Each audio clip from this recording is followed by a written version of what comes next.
ایسا میں تو کامی ہوں، آپ حضرات عالم میں کہوں تو کیا کہوں، یہ صرف اللہ تبارک و تعالیٰ کا یہ کام رہا کہ اس کی زندگی کے عنفوان ثواب کے 4 سے 5 سال تک حضرت عارف باللہ سلالہ امام حضرت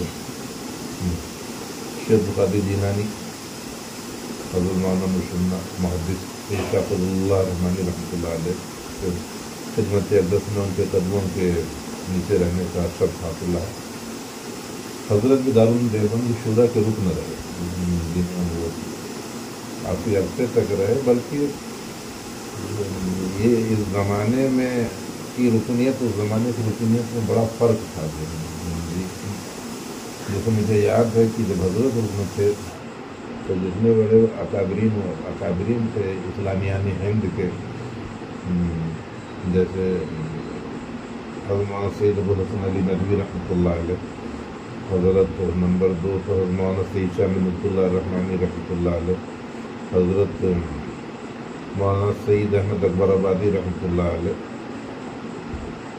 ڈاکٹر مصطفیٰ حسن علوی حضرت شیخ الہند کے شاگرد تھے، شعبہ عربی کے لکھنؤ کے صدر رہے،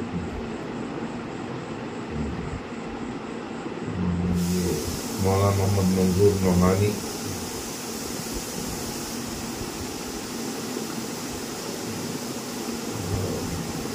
مفتی عطیق الرحمان عثمانی، ہمارے حضرت رحمۃ اللہ علیہ، جیسے 6-7 نام میں نہیں گرایا، اور بھی کچھ مجھے رہے وہ جیسے ذہن میں نام نہیں آ رہا، تو ایسے بڑے بڑے لوگ جو ہے اس کے پورا کے رکن سے حضرت کو پھر وہاں کے اوپر شورا کی ہی کے مشورے سے یہ قرار پایا تھا کہ وہ کچھ دن میں قیام کر کے وہ طلباء جو قرآن کریم کی تفہیم اور وہ فہم میں اور اس میں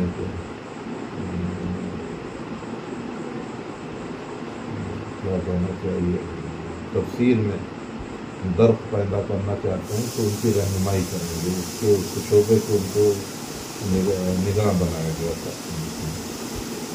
اس سے حضرت قدسہ سرہ کا تو زیادہ تر وہاں اعلان وہاں کے لوگوں میں ان سے زیادہ ممانست تھی طبیعتاً۔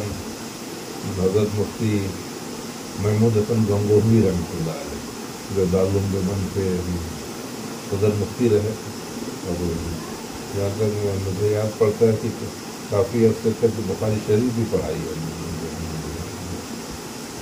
حضرت مفتی محمود حسن گنگوہی رحمۃ اللہ علیہ، تو زیادہ تر انہیں کے چھت کے بجائے مہمان خانی میں رکنے سے چھتے والی مسجد میں سنی ٹھہرتے تھے۔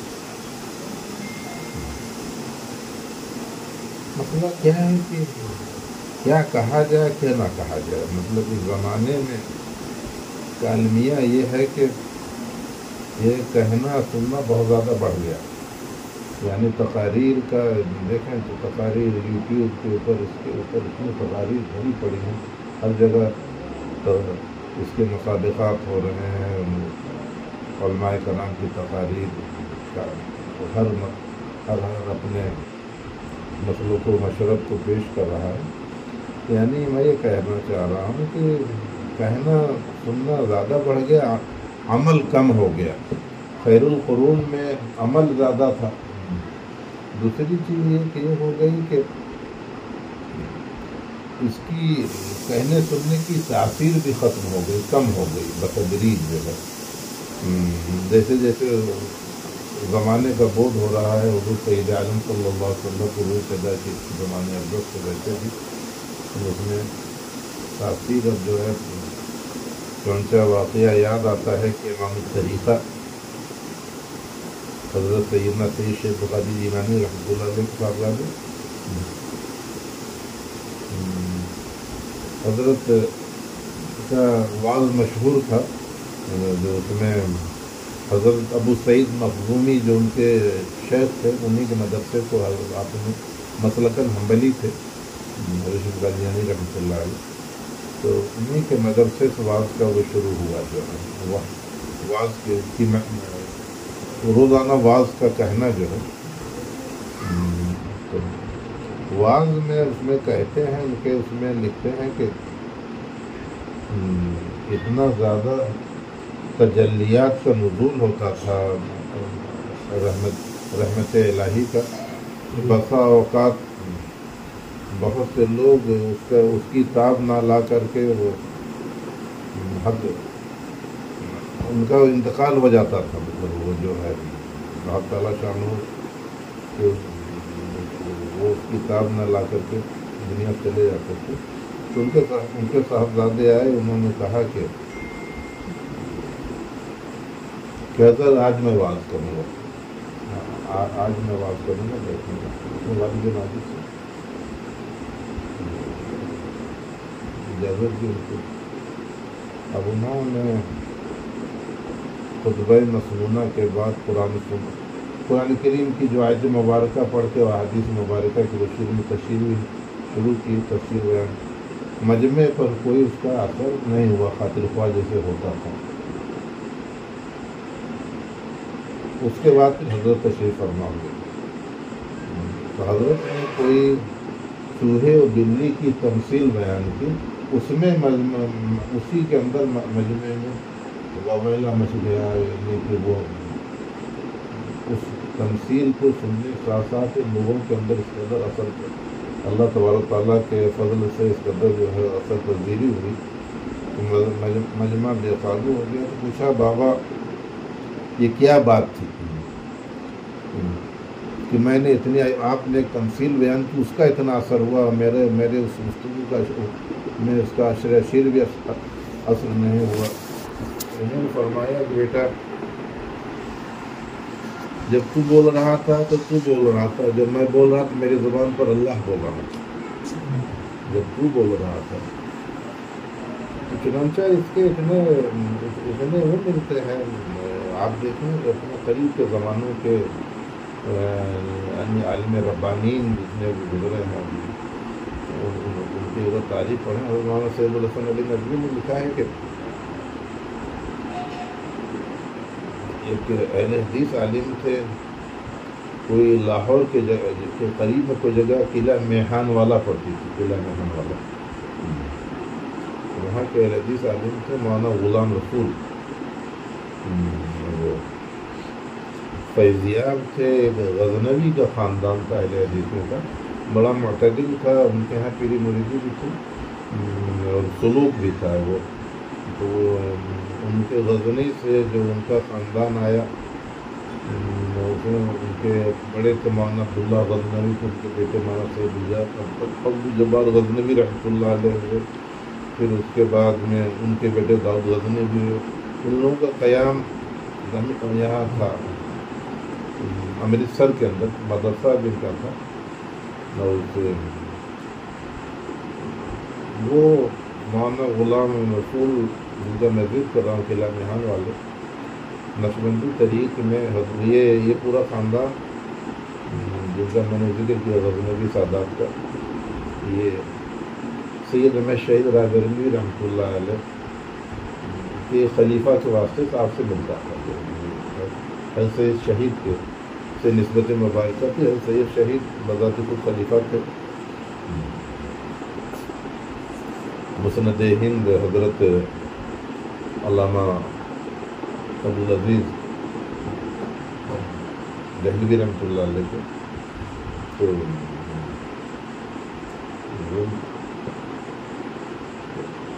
میں یہ کر رہا تھا کہ ان کی تقریر کا یہ وہ تھا، یہ خاصہ تھا کہ اس کثرت سے غیر مسلمین آپ کے وعد کو سن کر کے مسلمان ہوتے تھے، اسی میں کہ گورنمنٹ نے ان کے وعد پر پابندی لگائی، گورنمنٹ نے ان کے وعد جس مجمع میں کر دی تقریر، اللہ تبارک و تعالیٰ نے اپنے فضل، اللہ تبارک و تعالیٰ ہی قلوب کو بدلنے والا، ہدایت کی مفید اختیار میں، تو اللہ تبارک و تعالیٰ نے مجمع بڑے حصے کو جو غیر مسلمین کے بھی شریک ہوتے تھے وہ ہوتے تھے۔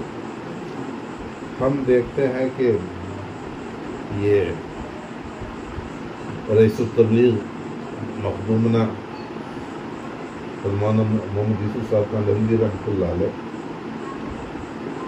کہ 2.5 گھنٹے چاہے سردی ہو، گرمی ہو، بارش ہو، روزہ ہو، ان کا 2.5 گھنٹے کا بیان بالکل وہ تھا، فکس تھا، یعنی روزانہ وہ بنگلے والی مسجد میں جتنے جماعت کے لوگ آتے تھے فجر کی نماز کے بعد 2.5 گھنٹے ان کا بیان ہوتا تھا. اسی صورت سے جب وہاں تشریف لے گئے حج بیت اللہ کے لیے، اتنی پابندیاں نہیں تھیں تو ہم حرم مکی شریف میں، تو مسجد نبی شریف میں. تو آج آپ دیکھیے نا کہ ان مبلغین نے جو چھوٹے چھوٹے یعنی جو عام صرف اردو خواندہ ہیں جن کی، لیکن اللہ عز و جل کی رضا کے لیے اللہ کے راستے میں نکلتے ہیں اور جو دعوت دیتے ہیں 6 نمبر ہی کے اندر وہ بولتے ہیں کہ اس کا اتنا بڑا اثر ہوا کہ ہر مجمع میں کچھ نہ کچھ لوگ جو ہے نقد نکل جاتے ہیں کہ ہم ابھی جا رہے ہیں. کچھ لوگ تشکیل کے لیے اپنا نام پیش کرتے ہیں. یا یہ اس دور کے اندر جو ہے سب سے بڑا جو اصلاحی کام خاص طور پر فرائض کو زندہ کرنے میں جو کیا ہے تبلیغ جماعت نے کیا ہے. اور خود یعنی میں اسی پر کر رہا تھا، تھوڑی سی میں نے کہا اس پر گفتگو ہو جائے گی کہ یہ اثر پذیری بھی اللہ تبارک و تعالیٰ کی کا خاص وہ ہے، اور جس قدر انسان میں اخلاص ہوتا ہے، عمل میں اس کے جان ہوتا ہے، اسی قدر اعتبار سے لوگوں کو فائدہ پہنچتا ہے. تو یہ خود حضرت بانی تبلیغ حضرت مولانا مخدومنا محمد الیاس صاحب رحمۃ اللہ علیہ کی زبان میں لکنت تھی تھوڑی سی، اور جس کو کہتے ہیں کہ ان کی گفتگو میں زولودگی تھی، یعنی اس کو بہت زیادہ واضح کا جیسے طریقہ ترا ہے واعظین کا بیان کرنے کا، وہ نہیں تھا معاملہ. لیکن ایک اتنی بڑی تحریک برپا کی جب انتقال کے وقت فرمایا انہوں نے کہ مرید یہ مشائخین جو اپنے اپنے سلسلے کے قریبی جو اشاعت میں لگے ہیں، اللہ تعالیٰ سب کو زیادہ دین متین کی خدمت کی توفیق عطا فرمائے. لیکن وہ اپنا اپنا حلقہ چھوڑ کے جاتے ہیں. ایک حلقہ ہوتا نا کسی کا، میں ملک چھوڑ کے جا رہا ہوں، میں ملک چھوڑ کے جا رہا ہوں. یعنی ان کے زمانے میں کام اتنا زیادہ پھیل گیا تھا بیرون الممالک میں بھی، تو ہندوستان میں تو تمام بڑے شہروں میں اس کی تبلیغ کے مراکز قائم ہو گئے تھے جی. اور خاص طور پر کیونکہ ان لوگوں نے مسلکاً وہ نہیں کیا، کوئی تعارض نہیں تھا کسی سے، جو بھی چاہے شریک ہو، تو اس بنیاد سے بہت زیادہ لوگ جڑے بغیر اس کے مسئلے کے اختلاف کے. اور اس میں جب آ گئے تو ان کو پھر صحیح بات سمجھ میں بھی آئی کہ جو اہل بدعت سے بہت سے لوگوں نے بدعت سے توبہ کی، جن کے ہاں غیر اللہ سے نفع نقصان کا عقیدہ تھا، یعنی یہ ہوتا ہے محبین میں، تو وہ بات دعوت و تبلیغ میں اس بات پہ جو زور دیا جاتا ہے کہ صرف اور صرف اللہ عز و جل سے ہونے کا، غیر اللہ سے نہ ہونے کا جو وہ ہے، جو عقیدہ ہے، یہ اس کو اپنے دل میں راسخ کریں جو ہے. تو اس سے توحید کے عقیدے پر بھی بہت زیادہ فائدہ پہنچا. ان کا جو ایک پوائنٹ ہے جماعت کا، جب بھی ذرا ابھی بات چیت کرو گے تو پھر مجھے بولنے کی عادت بھی نہیں ہے، مفتی صاحب کہہ رہے ہیں کہ گفتگو کرو.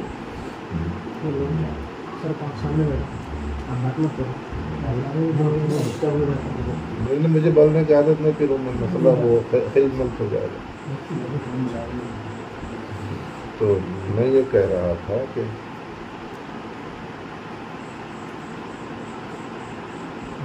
ہاں تبلیغی جماعت کا سلسلے میں اس کا بات ہے، خدمات کے سلسلے میں ان کا 6 نمبر میں ایک نمبر یہ ہے کہ بے عمل سے بے عمل مسلمان کو بھی صرف کلمہ طیبہ کے حامل ہونے کی وجہ سے کہ اس کے اندر کلمہ طیبہ کا عقیدہ ہے، یقین اس کی ذات میں، ادب و احترام سے دیکھنے کی عادت ڈالو.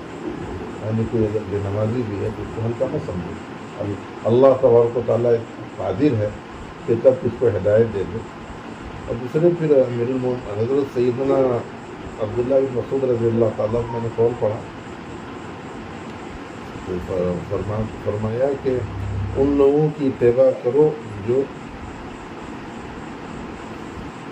دنیا سے ایمان کامل پر رخصت ہو چکے ہیں، کیونکہ وہ ہر طرح کے فتنے سے پاک ہو گئے ہیں.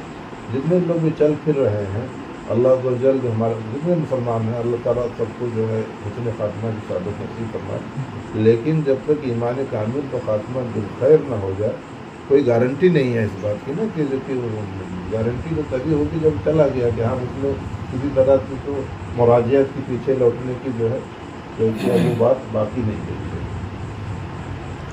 تو یہ میں تقریباً 4 سے 5 سال تک میری خوش نصیبی رہی کہ علی گڑھ میں طالب علم تھا. 1979 میں میرے حضرت کا وصال ہوا. میں سن 73 میں نے داخلہ لیا ہے وہاں کے اوپر. 74 سے امتحان آنا جانا شروع. 73 میں پہلی مرتبہ مسجد شریف میں دیکھا تھا بیٹھے تصویر کرنا. اس کا بھی نقش میرے دل کے اوپر ہے. مجھے دیکھ کر کے وہ اللہ تبارک و تعالیٰ دل میں ان کی عظمت ڈالی. پھر بعد میں ایک واسطے سے آنا جانا شروع کیا. اور پھر وہ تو ایک ان پر محدث تھے. حدیث شریف کی خدمت کو ہی انہوں نے اپنی زندگی کا وہ منایا تھا. کیا کہنا چاہیے کہ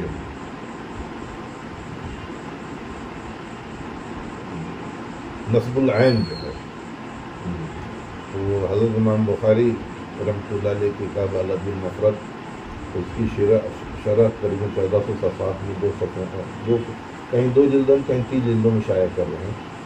اس کے شارح ہوئے سب سے پہلے وہ، اس سے پہلے کسی نے نہیں لکھی تھی. حضرت امام احمد بن حنبل کی مسند پہ بھی کام کیا تھا، لیکن اس کا سے وہ یا تو وہ بھی ورک محفوظ نہیں ہے ان کا کام جو ہے. پھر بڑا کام ان کا یہ ہوا کہ ان کے استاد سے مفتی عبداللطیف رحمانی جو مولانا فضلان صاحب رحمۃ اللہ علیہ سے بیٹھ تھے، اور ندوے میں شروع کے اساتذہ میں سے مفتی مولانا سلمہ ندوی رحمۃ اللہ علیہ ان کے شاگرد تھے. شروع کے لوگوں میں مفتی ندوے کے مفتی رہے. پھر سہولتیہ چلے گئے مکہ مکرمہ، وہاں بھی 2 سال اس طرح مکہ مکرمہ میں قیام رہا. پھر مکہ مکرمہ سے پلٹ کے آئے تو جامعہ عثمانیہ حیدرآباد میں بھی صدر شعبہ رہے اس کی دینیات کی. علی گڑھ مسلم یونیورسٹی صدر شعبہ دینیات رہے. کچھ اور جگہوں میں پڑھایا. حضرت مفتی صاحب رحمۃ اللہ علیہ سے حضرت نے خانقاہ شریف میں ہی رہ کر کے پڑھا تھا، خانقاہ رحمانی. حضرت مولانا سید شاہ محمود علی منگیری جو سگے دادا تھے بانی ندوہ، وہ اصلاً تو وہ تھے مظفر نگر کے. مظفر نگر میں گاؤں محدین پورے جو حضرت، کیونکہ یہ خاندان حضرت شیخ قادری جیلانی رحمۃ اللہ علیہ کی اولاد سے تھا. حضرت کا نام اصلی محدین ہی تھا، محدین عبدالقادر جیلانی، کہیں گیلانی بھی لکھتے ہیں. تو پھر ان کے خاندان کے حساب سے سید راحت علی تو چلے آئے یہاں کانپور رہنے لگے. لیکن مناقحت کا جو سلسلہ تھا، شادی بیاہ کا، ان لوگوں نے وہیں سے رکھا، مظفر نگر سے اور منگیری سے لے کر کے میرے حضرت کے والد ماجد تک کا بھی مظفر نگر ہی سے مولانا والد سید احمد علی شاہ تھے. تو حضرت مولانا سید محمد علی منگیری رحمۃ اللہ علیہ نے جو ظاہری تعلیم ہے وہ تو پڑھی ان سے زیادہ تر. پہلے کانپور میں پڑھاتے تھے، کانپور سے دہلی علی گڑھ چلے آئے تھے. علی گڑھ حضرت مولانا لطف اللہ علی گڑھی رحمۃ اللہ علیہ تو ان سے پورا پہلے کا اساتذہ کا ایک الگ نظام تھا موسیقات پر. پہلے کا مسئلہ یہ تھا کہ آج کا ایک تخصص ہوتا ہے کہ آدمی اسی شعبے میں ہی اگر حدیث شریف پڑھا رہا ہے تو وہی پڑھا رہا ہے, تفسیر پڑھا رہا ہے, پھر پڑھا رہا ہے. پہلے بتاتے ہیں کہ تفسیر بھی پڑھا رہے ہیں, منطق بھی پڑھا رہے ہیں, فلسفہ بھی پڑھا رہے ہیں, حدیث شریف بھی پڑھا رہے ہیں, بخاری شریف بھی, دیگر اس کی جو کتب ہیں صحت ستہ کی پڑھا رہے ہیں. وہی حال ان کا بھی تھا. اور یہ مولانا نصر اللہ علی گڑھی کا بھی تمام بڑے بڑے علماء نظامی وغیرہ طے کیا ان کا. پیر مہر علی شاہ بھی انہیں کی شاگرد تھے, پاکستان کے بڑے بزرگ گزرے ہیں. ویسے پیر مہر علی شاہ کے جو واقعات یاد آ رہے ہیں کہ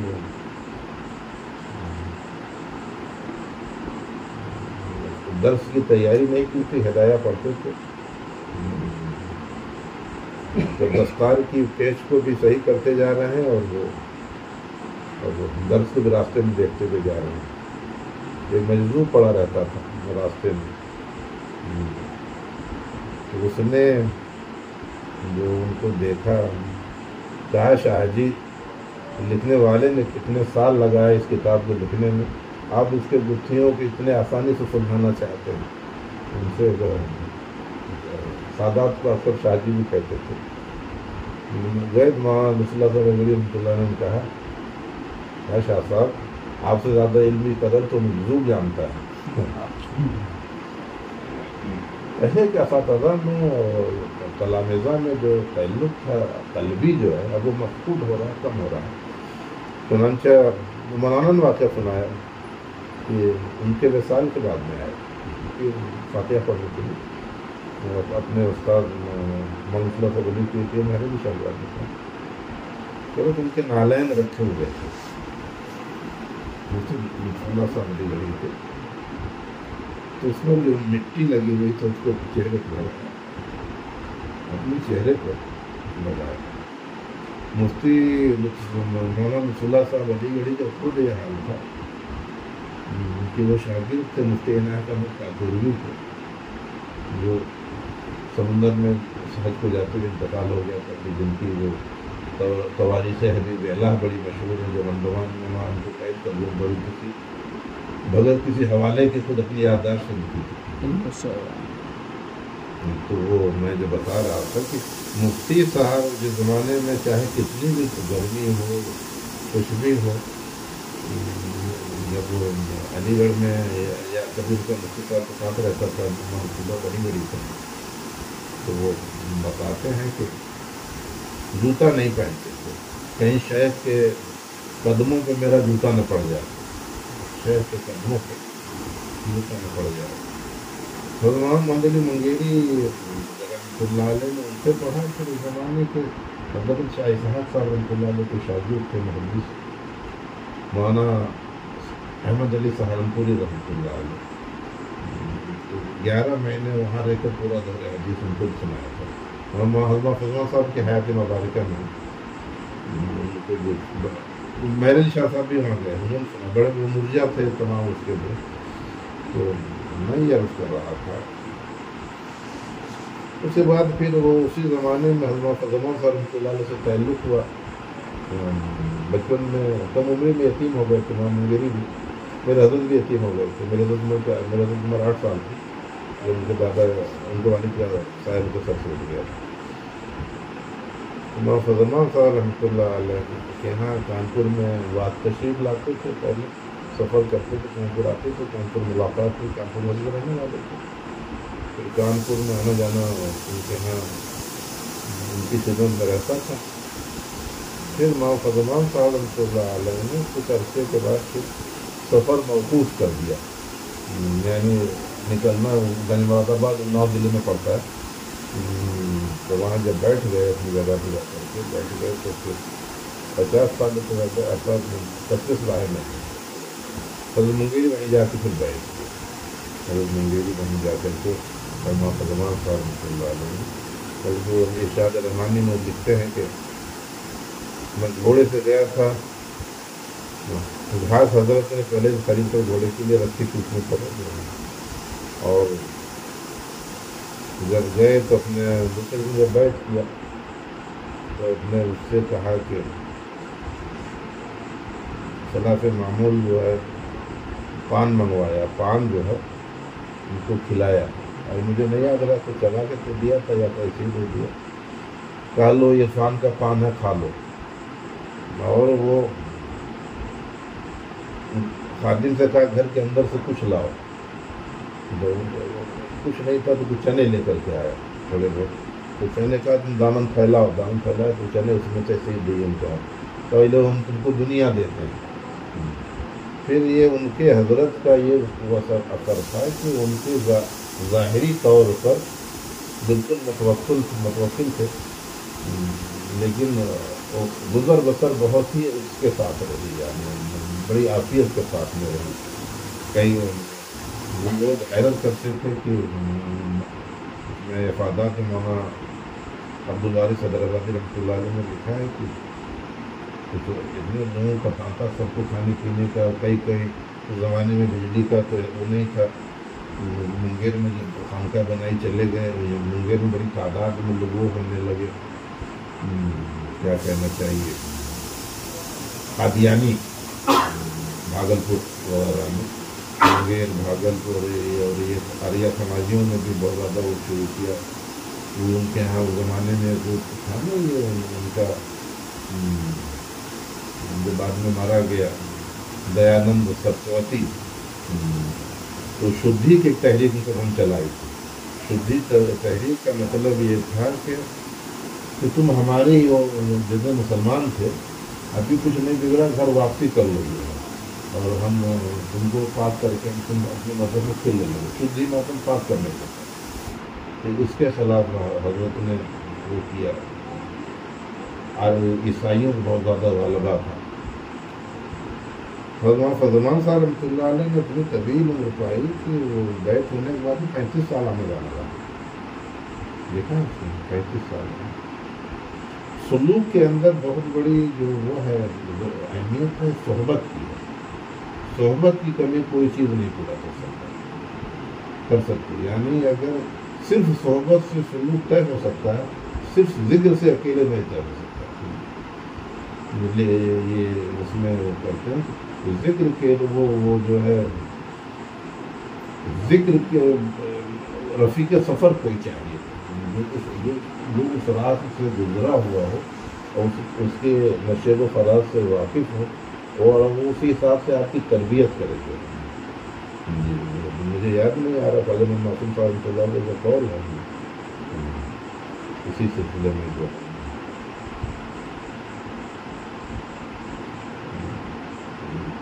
تو میں یہ عرض کر رہا تھا کہ مولانا منگیری نے پھر وہیں پر چند ہم خیال لوگوں کی مدد سے پھر کانپور میں ہی مدرسہ شروع کیا۔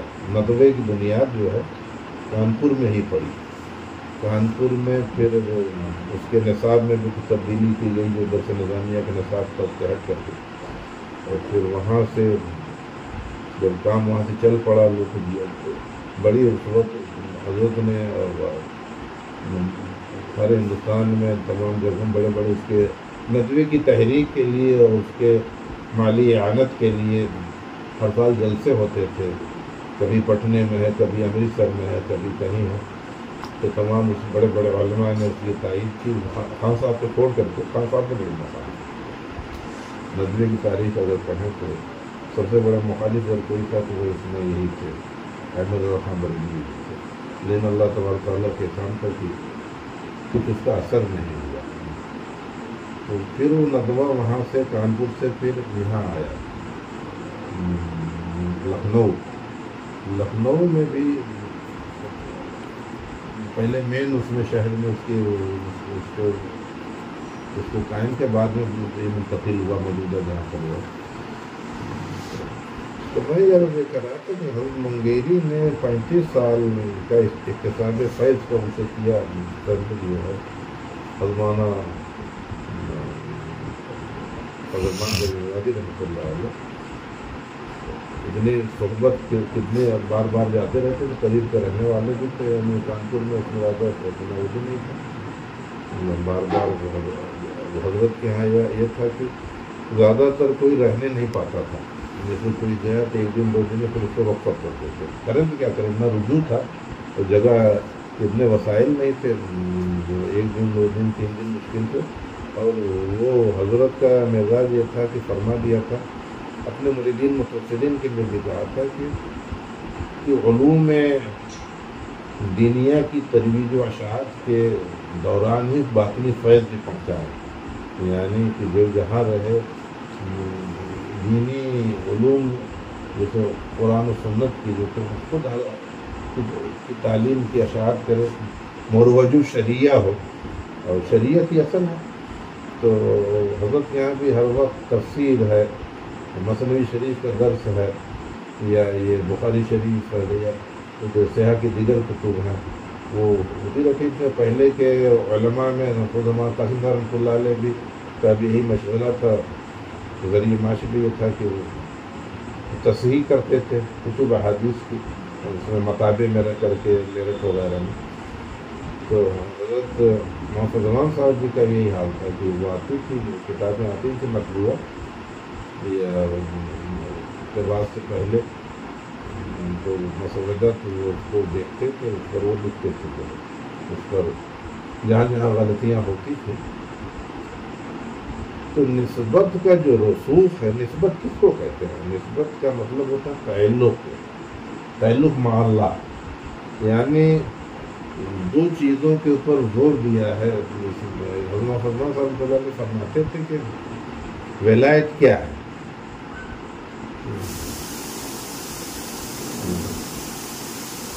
افعال شریعت بے تکلف ادا ہونی چاہیے. مطلب جو شریعت کی مزاج بن جائے. شریعت جو تکلف ہے نا کہ آدمی ذرا اس میں اگر کہیں مالی معاملات ہیں تو مالی معاملات میں چاہے کچھ بھی ہو تو دل میں وراثت کو دینا ہے تو اس کے لیے ذرا بھی سوچنا نہیں ہے کہ اس سے کیا ہوگا. شریعت مزاج بن جائے. تو کوئی بڑا آدمی ہے وہ نکل رہی ہے زکوٰۃ, اس کی بہت بڑی فوراً ادا کرو, کیونکہ جو قرب ہے اس کا شریعت کے احکام کو ادا کرنے میں نفلی عبادات اس کو نہیں پا سکتے. یہ ایک اہم نقطہ ہے. قرب بالفرائض. مجدد صاحب لکھتے ہیں کہ زکوٰۃ کے ادا کرنے میں جو رقم ادا کی جاتی ہے اس کا جو اجر ہے اس کے مد مقابل کتنی بڑی رقم ادا کر دو صدقات نافلہ میں, وہ اس درجے کو نہیں پہنچ سکتی. اجر کے اعتبار سے اس درجے کو نہیں پہنچ سکتی. فرائض کا کوئی تاریخ ہو اور نوافل میں بہت زیادہ محنت کرتا ہوں تو مقرر نہیں ہو سکتا. مقرر ہونے کے لیے تو بنیادی شرط یہی ہے نا کہ شریعت مطالعہ کا کامل ظاہر و باطن سے کامل اتباع کرے. جو قرآن کریم کی آیت مبارکہ ہے نا کہ کیا ہے وہ پڑھیں یا الذین خلو فی السلم کافہ, ان پورے جو اسلام میں داخل ہو جاؤ گے. تو کیوں ہم جاتے ہیں مشائخ کے؟ ہمارے جانے کا مقصد کیا ہے کہ کوئی ایک ایسی ذات ہمارے سامنے ہو جو نبی کریم صلی اللہ علیہ وسلم کی تتبع کا اتباع کا عملی نمونہ ہو ہر اعتبار سے, اور اس کا مشائخین عظام سے تعلق ہو. اس تعلق کی وجہ سے اس کا باطن مجلہ ہو, اور اس کی صحبت سے ایک ایسا انعکاس ملے ہم کو کہ ہمارے قلوب میں اس کی صحبت کی برکت سے اعمال خیر پر جمنے کا جذبہ پیدا ہوگا. ولایت کی تعریف بڑی کی گئی ہے کہ جس کو دیکھنے سے اللہ یاد آئے. ولی کی تعریف بیان کی گئی یا جس کی صحبت میں دنیا کا خیال کم سے کم آئے.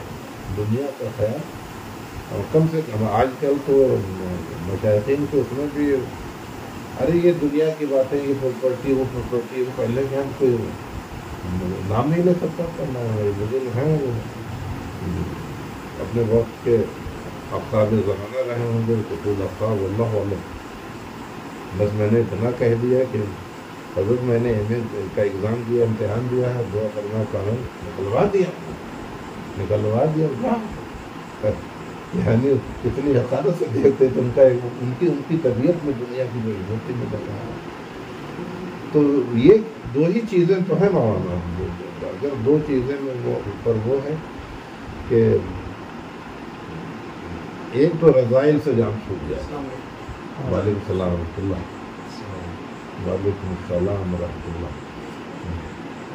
رضائل سے جان چھوٹ جائے. رضائل کیا ہے؟ جیسے ریا ہے، بخل ہے، بزدلی ہے، حب مال ہے، حب جاہ ہے، انا کی جتنی شکلیں ہیں، نفس ہمارا کے تابع ہونا جو ہے، وہ کبر جو ہے بتاتے ہیں سب سے آخر میں نکلتا ہے. یعنی اگر کبر نکل گیا تو وہ رضا کو جان چھوٹ گیا. تو کسی کی اصلاح ہوتی ہے مشاہد حضرت حکیم الامت حضرت شیخ ثانوی رحمۃ اللہ علیہ اپنے زمانے کے کیا جو اگر تاریخ اسلام کا مطالعہ کیا جائے تو بڑے مربیوں میں ان کا بھی نام آئے گا کہ جس قدر انہوں نے اصلاح و تربیت میں اور اپنے مسترشدین کے وجود سے ہر طرح کے رضائل سے پاک کر کے شریعت مطہرہ کو کی اتباع آسان بنانے میں جو ان کا سارا وقت اسی میں گزرتا تھا.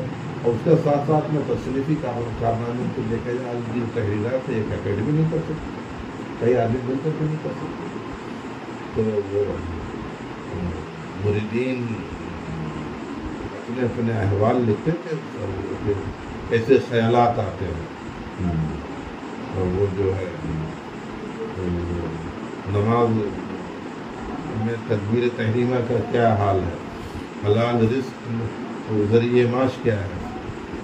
اور وہ ان کے مسترشدین بھی ایسے تھے کہ وہ پوچھتے تھے طرح کے سوال. مولانا عبد الرحمن کا کینڈل پوری تھانوی ان کا اختصاص تھا کہ تھانوی خدمت میں گئے، بیت پہلے کو خلافت دی اور بیت بعد میں ہوئے. مظاہر کے وہ تھے، بعد میں پارٹیشن کے بعد کر سکتے تھے، پارٹیشن تقسیم کے بعد. تو وہ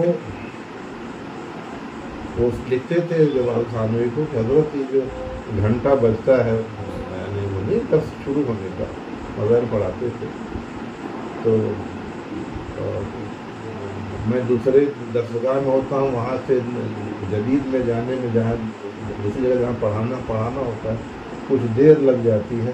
تو یہ جو وقت کا جو ناغہ تھوڑی دیر اس کا ہوتا ہے، اس کا کیا کروں گے؟ نہیں 1-2 منٹ 2-3 منٹ لگتے ہیں. کیا میں ایسا کروں کہ جا کے وہاں دروازے پہ کھڑا رہا کروں پہلے سے جیسے وہ ہو؟ لیکن اس میں کہیں پڑھاتے ہوتے تھے. اس قدر وہ دقیق تقویٰ تھا جو ہے.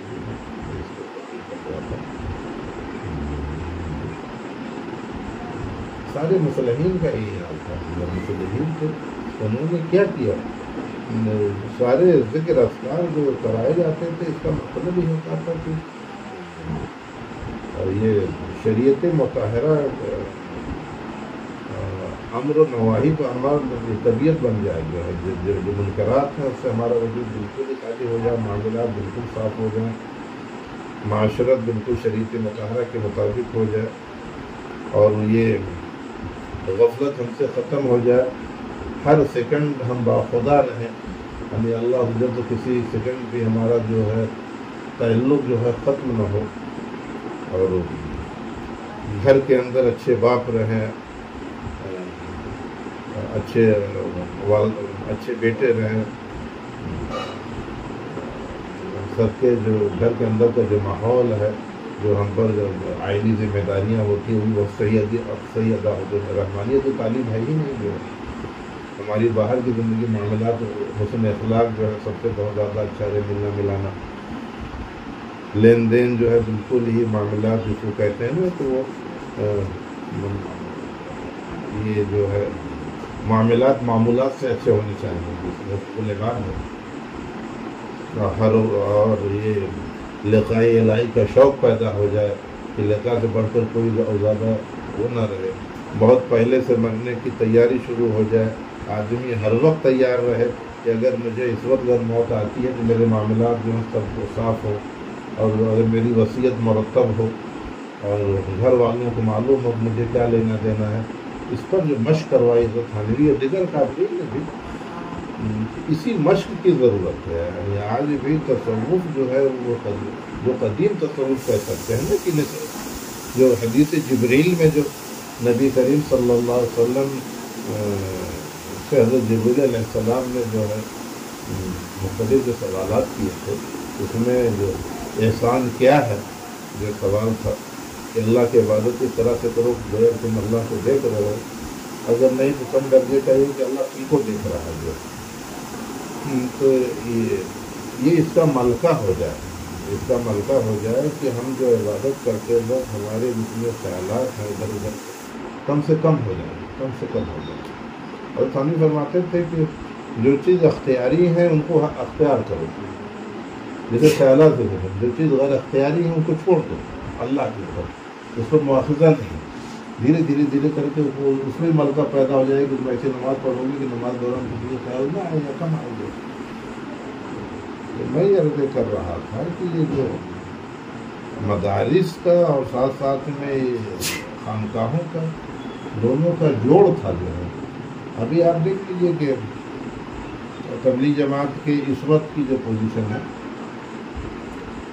جو لوگ نکل رہے ہیں, پہلے کے جو جتنے لوگ نکلنے والے تھے, آج کل کے اللہ کرے کہ اس کا احیاء ہو جائے کہ ہر آدمی کسی نہ کسی اس سے جڑا ہوا تھا تربیتی اعتبار سے. سب کی ذکر کی 12 تسبیحات کی انفرادی معمولات تھے, اور اس اعتبار سے میں جب وہ نکلتے تھے تو ان کا فیضان جو ہوتا تھا دوسروں پر بھی پڑتا تھا. تو یعنی نکلتے تو اس نیت سے اپنی اصلاح کے لیے, لیکن مقصود اللہ تبارک تعالیٰ دوسروں کو مجھے دین کی ترویج و اشاعت میں بھی ان سے کام لیتا تھا. تو اس میں جو لوگ ایسے لوگوں کی صحبت میں رہ کر کے جو عام آدمی بھی آتا تھا, جو لوٹ کے آتا تھا, اس میں تبدیلی محسوس ہوتی, ایک تبدیلی جو ہے محسوس ہوتی ہے. ایک بڑی تعداد دیکھیے کہ اس میں اس اعتبار سے تبلیغ جماعت کے ساتھیوں میں پہلے بتاتے ہیں, میرے دوست تھے میرے جو محرم میں 45 سال بیٹھے حرم میں انتقال ہو گئے, کہتے تھے کہ جماعت میں ایسے حفاظ ملتے تھے کہ جو دیکھ کر کے جو ہے کتنا لگا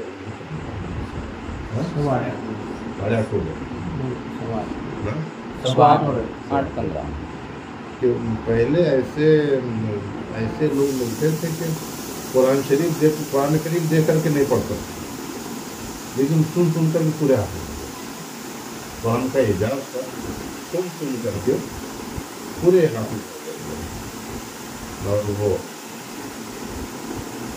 اور یقین ایسا تھا اللہ تبارک تعالیٰ کی ذات پر اس کا کہ اب رات کا وقت ہے, انہیں نہیں پتہ. وسائل بھی تب پہلے آج جیسے اس کے نہیں تھے, آنے جانے کے. وہ بہار وغیرہ کے سفر میں بتاتے ہیں کہ دریا تھا, دریا میں سے قدم رکھ دیا, بڑا دریا, گھٹنے پانی پار ہو گیا. دوسرے دن پتا چلا تو اتنا بڑا دریا پار کر کے لوگ آئے بغیر کسی ناؤ کے, بغیر کسی اس کے جو ہے, بغیر کسی پل کے. یعنی اللہ تبارک تعالیٰ کی جو مدد تھی, جو قرآن کریم کی آیت مبارکہ اس کا ترجمہ ہے, جو اس پر بھروسہ کرتا اللہ تعالیٰ اس کے لیے کافی ہو جاتا ہے. تو اس کا ظہور ہو رہا تھا, اس کا ظہور جو ہے اس کا ظہور ہو رہا تھا. تو یہ سارے ذکر اذکار کا مقصد یہی ہے کہ باطنی تعلق و ظاہری تعلق شریعت ظاہر شریعت سے آپ وہ آراستہ پرستہ ہوں, اور باطن بھی ہر لمحہ خالق کائنات کے ساتھ آپ کا جڑا ہوا. کسی سیکنڈ بھی آپ جو ہے اس کے ذکر سے باطل نہ ہو. آپ کے جسم یعنی سلطان الاذکار میں ذکر جب ہوتا ہے, اس میں جب اللہ تبارک تعالیٰ آسان کرتا ہے, تو سلطان الاذکار کے ذکر میں یا اس میں حضرات نقشبندیہ میں تعلیم آتی ہے کہ وہ لطیف قالبیہ سے ذکر کیا جائے, یعنی پورے وجود سے. تو اس میں یہ ہوتا ہے کہ ہر گناہ سے ذکر جاری ہو جاتا ہے اور وہ ذکر سنائی دیتا ہے. تو اس کا جو وذکر اللہ ذکراً کثیرہ جو آیت مبارکہ کہ اللہ کی ذکر کثرت سے کرو, اس کی الگ الگ شکلیں ہیں. اس کی شکلیں بھی ہیں کہ ہر لحظہ جو ہے آدمی جو ہے اللہ تبارک تعالیٰ کے ذکر میں پورے وجود سے مستغرق ہے جو ہے. اور دوسری چیز یہ ہے کہ اخلاص ہی جو ہے معیار ہے. پہاڑ جیسے اعمال ہوں لیکن اگر جو ہے صرف اللہ تبارک و تعالیٰ کی رضا کی نیت سے نہ کیے جائیں کہ اس میں کوئی اور چیز دوسری چیز کی نیت میں شامل ہاتھ ہے تو اس کا اللہ تبارک کی کوئی وقت نہیں. تھوڑا ذکر ہو تھوڑی نشست ہو, ہر وقت اٹھنا بیٹھنا ہر وقت یہ فکر ہو جائے کہ ہم 24 گھنٹے کی زندگی میں کوئی کام ایسا نہ کریں جس میں اللہ کی رضا شامل حال ہو. سید احمد شہید رائے بریلوی رحمۃ اللہ علیہ کے اس مضمون سے مجھ کو اتنا زیادہ فائدہ پہنچا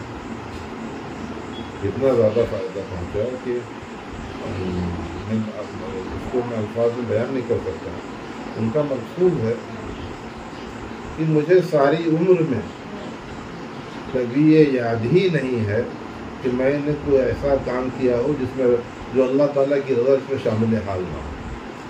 ساری عمر میں فرماتے تھے کہ مجھے کوئی ایسا مجھے یاد ہی نہیں پڑتا کہ میں نے ایسا کام کیا ہو کہ جس میں اللہ نے. اچھا وہ اپنے اصحاب سے بار بار فرماتے تھے کہ اگر مجھ سے کوئی خلاف شرع جو ہے فعل جو ہے ہو, تم دیکھو ہم لوگ ساتھ میں رہتے ہو, مجھے فوراً اس کے بارے میں اس کے بعد مجھے بتاؤ. اگر ایسا نہیں کروں تو چھپاؤ گے تو قیامت میں تمہارے ہوگی تمہاری ہوگی کوشش ہوگی. یہ یعنی میں اس معاملے میں جو ہے مجھ کو فوراً بتاؤ. تو اس طرح کے واقعات ان کی سیرت میں آتے ہیں کہ مرتبہ گوشت جل گیا, اس نے پکایا باورچی نے, غالباً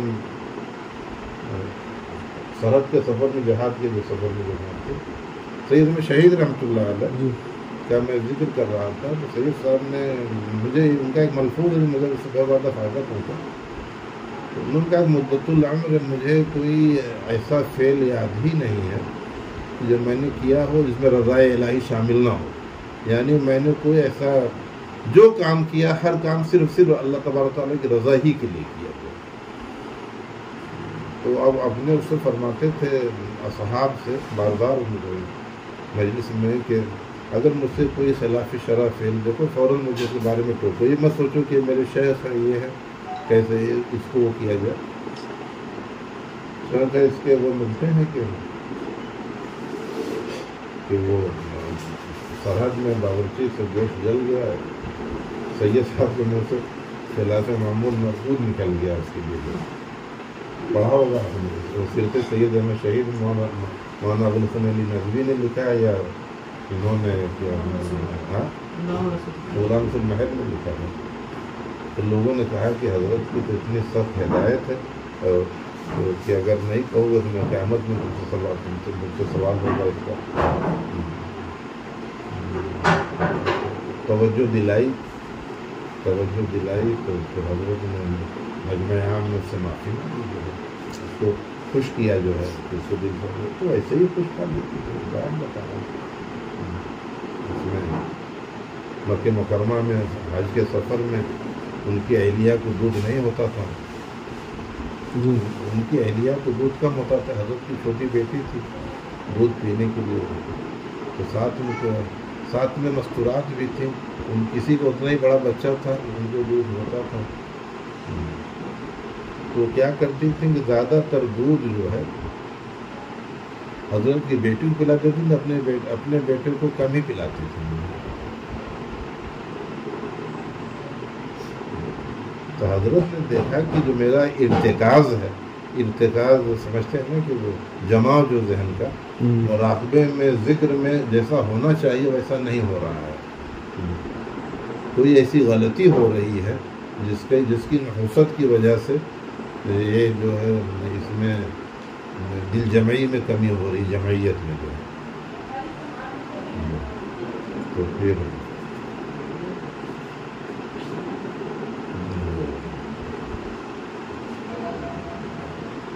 غور کیا, پوچھا بھائی تم لوگ میرے اندر کوئی اعمال میں کوئی کمی دیکھ رہے ہو, مجھ سے کوئی بتاؤ کوئی اس طرح کی. تو بہت اس کے بعد میں تفتیش کے بعد میں یہ پتہ چلا، نماز پڑھانی ہوگی پتہ چلا کہ وہ جو ہے ان کی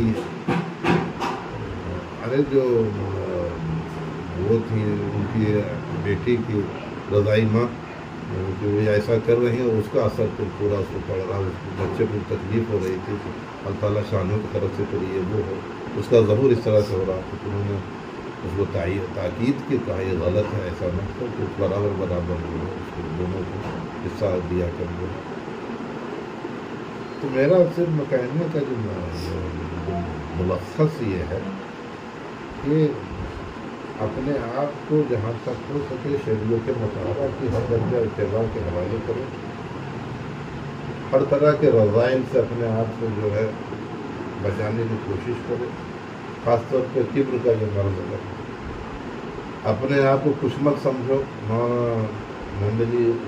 محمد احمد پرتاگوری گرو کی طرح میری ملاقات بھی تھی حاضر وقت، ان کی کوئی غزل کا شعر ہے، ہر شعر میں آتا ہے میں کچھ بھی نہیں ہوں، کچھ اس طرح سے کہا، اور اپنے منحیات شرعیہ سے بچے، اپنے گھر کو بھی گھر کو بھی جنت بنائیں، یعنی اہلیہ کے ساتھ، والدہ کے ساتھ، بہنوں کے ساتھ، چھوٹے بھائی کے ساتھ، بڑے بھائی کے ساتھ، سب کے ساتھ گھر میں جیسا سلوک ہونا چاہیے وہ بہت اچھا وہ عوام الناس کے ساتھ تعلق جو ہے وہ لین دین کے معاملات درست ہیں، اللہ تبارک و تعالیٰ کے علاوہ کسی سے کوئی امید نہ رکھیں ان چیزوں پر، اور اسی چیز کا ملکہ پیدا کرنے کے لیے بحث کی جاتی ہے کہ وہ جو ہے ہمارا باطن جو ہے ہر وقت اللہ تبارک و تعالیٰ جو دیا ہوا شریعت کی اتباع آسان ہو جائے، رذائل ہم سے نکل جائے، اور دوسرا کوئی مقصد نہیں۔ ربنا تقبل منا انك انت السميع العليم وتب علينا انك التواب الرحيم وصلى الله تعالى على خير خلقه سيدنا محمد برحمته يا ارحم الراحمين۔ کیونکہ اب عشاء کا وقت قریب ہو رہا ہے۔ جی